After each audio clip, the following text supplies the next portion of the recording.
Hello, Pisces, Sun, Moon, Rising, and Venus signs. Welcome to your September monthly tarot reading. I'm Annie over here at the Intuitive Teacup. We're going to get you some helpful, insightful messages here in this reading, hopefully. This is a general message, so please come into it with an open heart and an open mind, a desire to learn something to better yourself. If the messages that come through don't resonate, feel free to push them aside. They may resonate for you at a later date, or you can always assume they're going out to someone else. Sometimes things will resonate, sometimes not. Let's see, you are accountable and responsible for all your own actions and decisions. This is an energy check-in, optional advice and guidance. So do with that what you will. Let's try and have some fun. All right, my Pisces. Ooh, you got two coming out. Some of you may be starting a family with a Virgo. That's the first message I got, which is your opposite sign. Maybe there's a nice little opposites attract, perfect pairing thing going on there. Or it could be in Virgo season. You may be thinking about family or your children, something significant there. All right, yeah, look at that Wheel of Fortune with all the little cherubs. I love it. All the little, they look like children.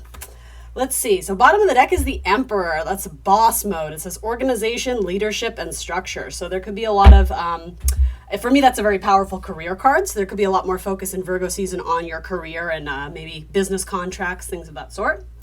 So let's start with love. That's always fun to start with love. Let's see what's coming in. So, oh my goodness. Pisces. Oh, and I neglected to mention, this is especially geared towards those who are Pisces rising. So anybody, of course, is welcome in the reading, but I highly recommend, in addition to your sun and moon sign, you check out your rising sign, because this time around, I'm really focused on that and the astrological stuff going on. Anyway, back to this. So in your house of dating, you have the King of Water, which is the King of Cups in this deck, and I love it. Someone who's compassionate, understanding, and trustworthy is showing up. I love when kings and queens show up in readings, especially to do with partnership of any kind, because, you know, they're higher ranking cards, right? There's a hierarchy in terms of the court cards, and so we want to see the big hitters, right? The power players. So not only do you have the Emperor at the bottom of your deck, you also have the King of Cups. I love that. So it could possibly be another water sign, but it certainly doesn't have to. Someone who's recently been through a very powerful transformation. It could be someone who went through a long and, I don't know if it has to be a nasty divorce, but someone who is back on the dating scene after a long while of being maybe kept, if you know what I mean, in terms of, you know, partnered up or relationshiped up, however you want to say it. That being said, they're not coming in with any baggage or any sort of like, what is a good word for it? They're coming in clean, like they're ready. They've done the work on themselves. They have a different perspective now on relationships and, you know, who they might be a good match for and vice versa. Yeah, but there's something very friendly and exciting about this energy. Someone who, like, just look at it just looks so honest and forthright. Like, you know, they're in it for the good. They want to give you their heart. You know, this guy has his hand on his heart. That seems very cozy. That seems very lovely. So let's see, what else in terms of dating prospects? You also have an earth sign that may or may not be in the mix. I feel like this could be an on-again, off-again earth sign. So yeah, you actually have two things coming in. And do keep in mind, guys, gender isn't a thing. So just because they're kings, it could easily be females, right? It could be any gender for that matter. Yeah, the earth sign is a little bit tricky. That's the word that comes to mind. Or fickle, maybe fickle or finicky. I don't know. I don't mean tricky as in deceiving, but you kind of don't know where they stand, but I don't see it really bothering you. You're kind of just letting the chips fall where they will. Let's see, in terms of the potential water sign, I like this energy a little bit more, just simply because it's showing up more in the right area and the card's sort of aspecting it. I like what it's doing with, you do have the Tower card, which is called transformation here. Realization, life change, and liberation. That's what I mean. I feel like you're dealing with someone who is liberated from a past relationship or some sort of karmic tie. It doesn't necessarily have to be a romantic partnership that they have liberated themselves from, but maybe like an unhealthy family dynamic where they just need a distance from mom and dad or whatever. I like that energy, and it's the Tower presenting in a very positive aspect to your dating life. So with the Tower, there's always the chance for something very unexpected to kind of come about. Double down on that because Uranus is kind of in the equation too. Uranus is the planet of like shock and change up and revolution. And so this could be sort of something that comes to you maybe when you're least expecting it, but it seems very beautiful. It seems like you're enjoying it very much. So there is going to be a new moon in your seventh house of relationships from my Pisces risings, which is very exciting because it's time to make a new in terms of what you're looking for in partnership. Even if you are in a relationship currently, it's kind of like a good time to hit reset and start anew. New moons are like, fresh ideas, fresh starts. That being said, this one is slightly trickier only because Mercury is retrograding through that same area. So with that, we will talk about long-term partnerships and those who are already coupled up. But right now I'm focusing more on single and looking or casual dating. Mercury retrograding there could bring back people from your past. Let's see. Yeah, it could bring back some people from the past. That's not the first thing I got out of this. But you know what? I suppose it's entirely possible that you may have a new water sign and an old water sign. It could be that someone from the past has done a lot of changing, and that's what this tower is representing, where maybe they're coming in looking for a fresh start with you. I wouldn't necessarily advise making it official during a Mercury retrograde, but it's a time to reassess, reevaluate, revisit. So if you're interested, it might be worthwhile to give this person a second chance and see if they actually have done the work and are coming in as a new, changed person. And I don't like to promise that if I don't see it, but again, because what this tower is doing here is so positive to like the relationship aspect, that I do really like it. So you may actually be one of the lucky ones who, if you're hoping that your ex comes back a changed person, that might just happen. See for yourself, don't take my word for it, right? You need to do the investigation, so to say, and check that this person is coming correct. But that is a possibility with Mercury retrograde. Of course, you never have to take anyone back, right? You have choice, you have power, you have agency. If they didn't treat you right, then that's a huge indication right there, right? There could be some potentially new partnership coming in, like a fresh new one with a new moon. It could also mean business contracts too, some sort of new partnership, new pairing, new friendship, something of that sort. Let's see. So there could be travel opportunities with a romantic prospect or partner, especially in Virgo season. Virgo has a lot to do with, short distance travel. It's a Mercury ruled sign. There's going to be both positive and negative aspects that planets moving through Virgo make to Jupiter in the coming months. So there's going to be some squares, but there's also going to be some trines. So trines are really beautiful blessings where things just kind of come together magically and supports you in a way that seems very abundant, beautiful, expansive, exploratory, beneficial. And that, again, that's coming in with this Tower card where it's just like it's a complete change up from what you're used to. And then, eventually Jupiter is going to square the sun as well, I think later in the month, I believe. And so when that happens, you just have to watch out for the negative aspects of Jupiter. Particularly regarding work matters, overdoing it. Jupiter can do things in abundance, but in excess as well. So yeah, it can be too much of a good thing, or spending too much money, or, anything that has like a big price tag attached to it. Just watch that, especially in terms of like work stuff. Just putting that out there. So interestingly enough, you have the 7 of air coming up here, which says awareness, caution, and consequence. So that's interesting to me because the cards are so positive. And the thing is, it's a more positive manifestation of the 7 of air. That would be the 7 of swords for those who don't know.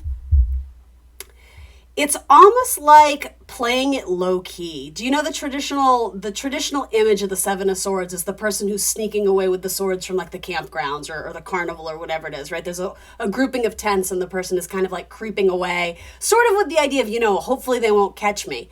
I always say too with the 7 of swords, it's like a once removed card because it's Aquarian energy. It's like, I want to be part of the group, but I don't want to be like thrusted in it. Like I want to be sort of on the fringes. So I'm included, but like, I want to choose when I come and go. So with that, maybe there's a little bit a desire in partnerships to have a little bit more freedom than you've wanted or desired before.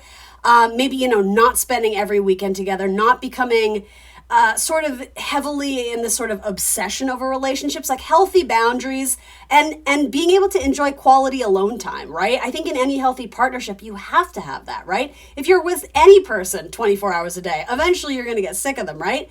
So with that, I think it's it's not that it's slow to start per se, but I think it develops organically over time and it has some nice pacing. So trust that the universe is in charge of divine timing here and enjoy it for what it is, but don't try and force anything upon it or make it something it's not. Having some breathing room is good in this relationship. And for some of you, keeping your options open. The universe to me isn't like lock it down because this is the only person, right? You may have some options, so some of you may be dating around and seeing who's a good fit for you. And there's nothing wrong with that. As long as you're open and honest about that if the subject comes up, right? Where the Seven of Swords or Seven of Air can get tricky is if your person thinks you're in an exclusive relationship and you're not. And no one's saying you have to be, but again, you have a couple cards of truth and conversations coming up here, so be open and honest about that. That's all. But yeah, in terms of like the progression of this, I think it's really nice. The Lovers card is here. Again, I think in a positive aspect, it goes from King of Cups to the Lovers to the Seven of Air. So again, sort of that, I'm not putting all my eggs in this basket. I'm keeping my options open and seeing where it goes. And then it turns into the Fool, which I think is like a fresh new start, a fresh new beginning. We talked about that new moon, but I think it's in a relationship. It's like, yeah, okay, once I'm in a spot where I feel like I have my freedom, but I also am really excited by this person and sort of, the future we could build, then yeah, it seems to become more solidified as you guys being an actual couple. And then it leads to Justice, which I mean, that can certainly be a card of marriage or again, metaphorically, a contract. So it's like you're signing on the dotted line that like, yeah, like we're boyfriend, we're girlfriend, we're whatever we are. There's more of I will say, there's more of a title on it, whatever that may be. So dating looks good. I like this quite a bit.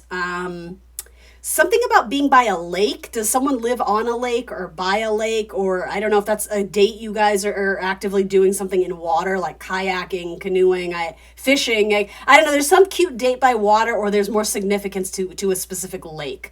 That could even be in someone's name or something like that, or the road they live on, something lake. I don't know what that is, but that was just a little insight. All right, long-term partnerships. Then we're going to talk about career, money, finances. We are going to get there, I swear. I'm chatty in yours today, Pisces. This feels so good, though, by the way, in case I haven't hammered that home enough. Like, this feels really, really nice. If you are already in a long-term partnership, again, locking it down with a verbo. Nice slip of the tongue there. Maybe you're renting a Verbo, right? No, a Virgo in Virgo season may catch your fancy. Well, actually, I'm talking about long-term partnership. So in theory, some of you are already with a Virgo and starting a family, or possibly introducing a new child into the mix, or another child for that matter. Let's see. Let's see. Some of you I keep getting messages about dating. I'm sorry, because some of you are already like in it with a person, but I'm getting kind of new storylines. Some of you may be hesitant to date someone because they already have children from another marriage. I think I have to be honest, if that's you, I feel like that's being a little bit narrow-minded. I think this person offers a lot. And this feels like a really cozy coupling, so I wouldn't let that be a determinant in whether or not you're going to consider them. Because if you like this person enough, your odds are you're probably going to love their kids too. Just putting it out there. Okay. Committed partnership. What else can I tell you? Let's see. Yeah, some of you may go on a fun little trip. Some of you may be renewing your vows. Some of you may be revisiting the place or the location where you had your first date or where you got married. There's a lot of like reflection back on the past. A lot of like nostalgia, sentimental energy.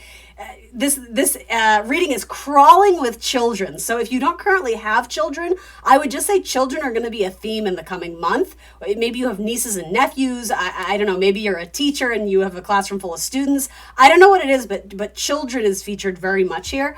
And if none of that sort of ticks the box, it could just be the idea of getting back in touch with your inner child. The Fool energy is very innocent. It says beginnings, believing, protected. Sort of that sort of joyful optimism, that youthful energy of the Fool, right? Taking a big leap of faith. Some of you are celebrating the success of your partner because they recently graduated with a degree or some sort of accomplishment. It could even be something to do with like achieving, a certain amount of years of sobriety or something that it's like, hey, good on you. Like you're really proud of your person. Tell them that. You can't underestimate like how many times you tell them you're proud of them. That means the world to them. So say it more, say it again, say it 10 times over, because they need that kind of support from you. It means the world to them. And hopefully vice versa. Hopefully you feel acknowledged and appreciated in your relationship. If you don't, that's a conversation that needs to be had. All right, let's see. What else can I tell you? There is a travel opportunity coming in for you. Some of you are already aware of it. Others of you, it's going to be a kind of a surprise. It could be a trip to go see a child. I know this isn't for everybody, but the theme of adoption is coming through here too. So it's possible you may be traveling to a different city, state, country, location to potentially look at your future child or go through sort of, I don't know what the process of that is. I've never gone through it, but it's a process to adopt a child, right? So you may be starting the paperwork there and having to take many trips to do that. For some of you, I don't necessarily see this in the cards, but here's why I'm saying it. Some of you, if you feel like you've been down on your luck and you're kind of itching to start the next big thing or feel some sort of change up, that's coming in too with the Wheel of Fortune here. It's like, it's not quite here yet, but what's coming just around the bend is luck, progress, and change. So if you are dying for that, know that it is coming. Be patient. Try not to make any rash decisions. I always say, like, if an opportunity presents itself, whether it's right for you because you have to trust your intuition. If there's a lot of red flags and a lot of red tape and a lot of, oh gosh, I'm on the fence, I don't know. If there's lots of like indecision, it's probably not right for one reason or another. If it's just like, oh my God, this is an incredible opportunity, I feel like the universe wants it, then that's it. Like you already know. So trust that you'll know when something comes in if it's meant for you. But yeah, luck, progress, and change is coming in, but it's not here yet. And sometimes this can be an area of like it's hidden, like it's your blind spot.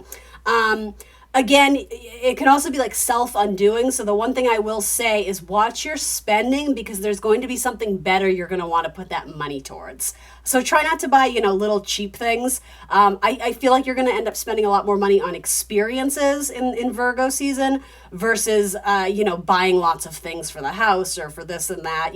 If you can pinch your pennies here and there, it will be worth it. Let's see. So looking at career, money, and finance. Again, balancing what you're spending things on. You have quite literally the card of balance coming in your money sector. There's going to be a full moon regarding things about what you value, who you value, and quite literally the value in your bank account, the money in your bank account. It's going to be a full moon on, I think it's September 29th. So something is coming to a culmination in payment and finances. Some of you may actually pay off something major like a credit card or tuition bills or I say that because the Fool is coming up here. So it's like if you put a lot of action into paying off loans, debts, whatever it is, it feels like it sort of resets you to start anew and actually start spending money on things you actually want to be spending it on, not sort of, cleaning up messes from the past or, however you want to phrase it. That sounded a little bit, condescending. I didn't mean it to be, but yeah, things that aren't necessarily fun to pay for, the bills and such. It seems like there may be a break coming in for you where either there's more income coming in or you're, getting rid of like the car payment or so. You understand what I mean? You get it. Okay. So what else do we have going on here? What else?